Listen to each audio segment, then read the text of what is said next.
Covid-19, nosaltres ens dediquem a la consultoria en turisme i esport i és un sector, tant el turístic com l'esportiu, que ha afectat de forma molt, molt important. No? O sigui, nosaltres, concretament, com a empresa, com a consultoria, som una empresa petita, però tot i així ser petita, l'afectació ha sigut important. Hem tingut en relació al 2019, al 2020, un descens d'un 30% de facturació. No?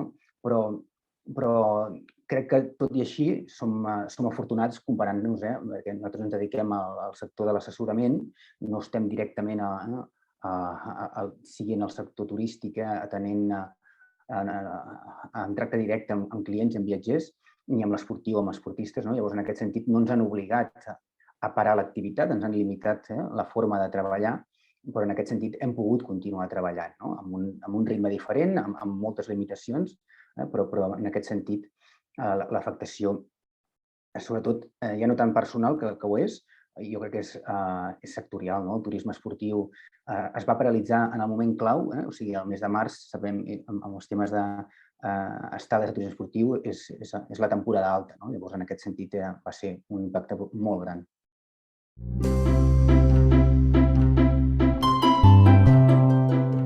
Nosaltres, com a empresa, el que hem fet és optimitzar, intentar reduir despeses, com tothom, en aquest sentit, optimitzar processos, i també ens ha servit molt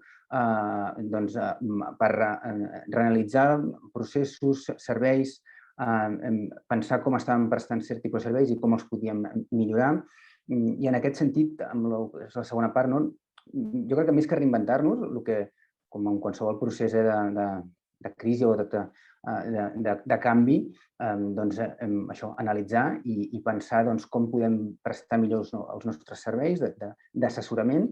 I jo crec que aquí, amb un enfocament que ja el portàvem com a empresa, o sigui, ja teníem un enfocament en temes centrats en sostenibilitat, però crec que a través també d'una formació feta amb vosaltres, del triple impacte, doncs crec que aquest enfocament ens està ajudant també a com enfocar bé els nostres serveis, des d'un àmbit naturalment econòmic, però també social i ambiental. I els serveis estem intentant definir, posar aquesta capa d'analitzar el vector sostenibilitat en el sector del turisme esportiu, en el sector dels esdeveniments esportius, la tecnologia, que també és un element amb el qual treballem i assessorem, de posar tot aquest enfocament molt més també amb la nostra proposta de valor.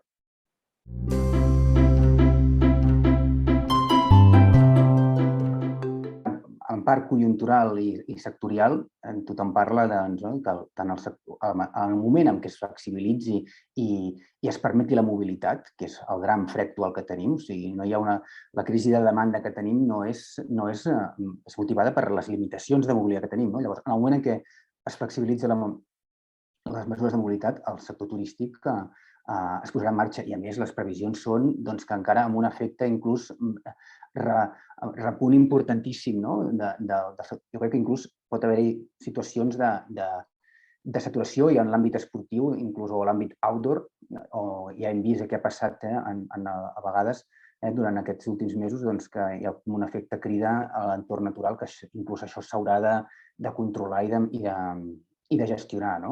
Llavors, jo crec que les previsions, sí, la mobilitat realment es recupera, la mobilitat, ja no et dic local, a dintre de Catalunya i a dintre de l'estat espanyol, sinó també la mobilitat internacional, doncs el sector turístic es reactivarà, i el mateix que amb l'esportiu i amb els esdeveniments esportius, amb totes les mesures que ja s'han demostrat, com es poden fer esdeveniments esportius segurs pel que és la pràctica esportiva. Després hi ha tots els esdeveniments de gran públic, d'espectadors, que aquests sí que potser és els que encara trigaran més, però els esdeveniments de pràctica esportiva, doncs jo crec que també començarem a veure que es tornaran...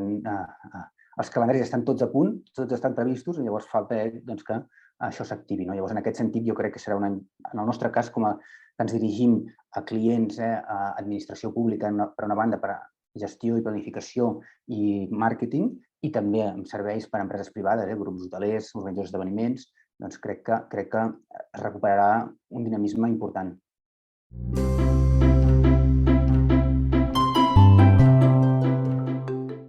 crec que Indescat, més que què està fent, què ha de fer per ajudar-nos, crec que és el que ja ha fet. No? O sigui, jo crec que durant tot aquest any passat, el 2020, i el que portem del 21, esteu fent una tasca doncs, molt positiva, molt bona, d'estar al costat de les empreses en temes d'assessorament, de formació, de captar les necessitats i sobretot visibilitzar-les, no? Com esteu fent, no? O sigui, de visibilitzar què està passant. No? I crec que, a més, vull dir, projectes com els que estan sobre la taula, també, com aquests que deia, de formació amb triple impacte, amb gestió actual d'empreses, doncs crec que és la línia a seguir, no? O sigui, formació, capacitació, acció comercial o facilitar el desenvolupament comercial de les empreses. Crec que aquest és el camí que s'està seguint i que és correcte.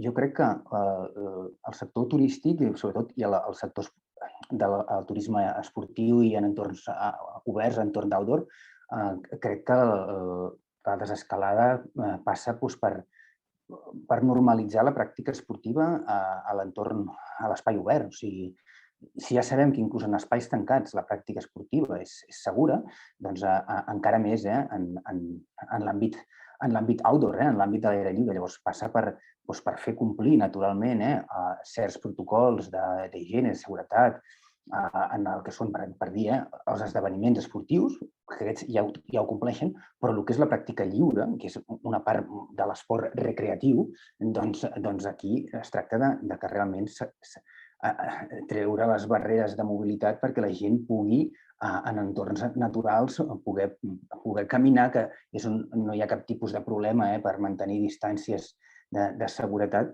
i això el que provoca és que també es reactivi naturalment tot el sector serveis de les zones de l'interior, de muntanya, on no hi ha cap tipus de problemàtica en aquest sentit amb l'esport a l'aire lliure.